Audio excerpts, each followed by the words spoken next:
পুঁজ বের হয়, তাই তো?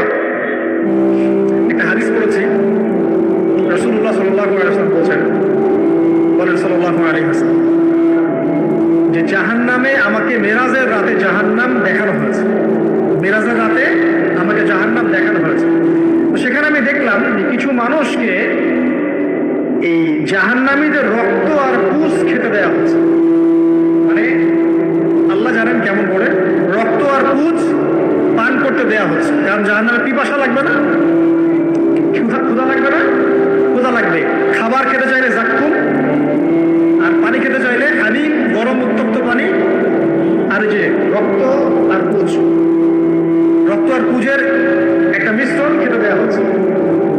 তো নবী সাল্লাল্লাহু আলাইহি ওয়াসাল্লামকে সাহাবীরা পরে জিজ্ঞাসা করলেন, ইয়া রাসূলুল্লাহ, কোন পাপের কারণে তাদেরকে এই শাস্তি দেওয়া হচ্ছে?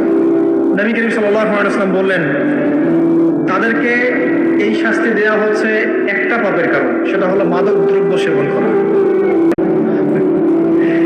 ফোড়া ফেটে গেলে কি বের হয়? রক্ত আর পুঁজ বের হয়, তাই তো?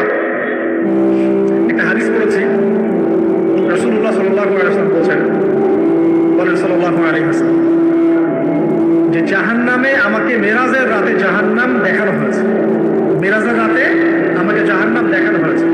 তো সেখানে আমি দেখলাম যে কিছু মানুষকে এই জাহান্নামীদের রক্ত আর পুঁজ খেতে দেওয়া হচ্ছে।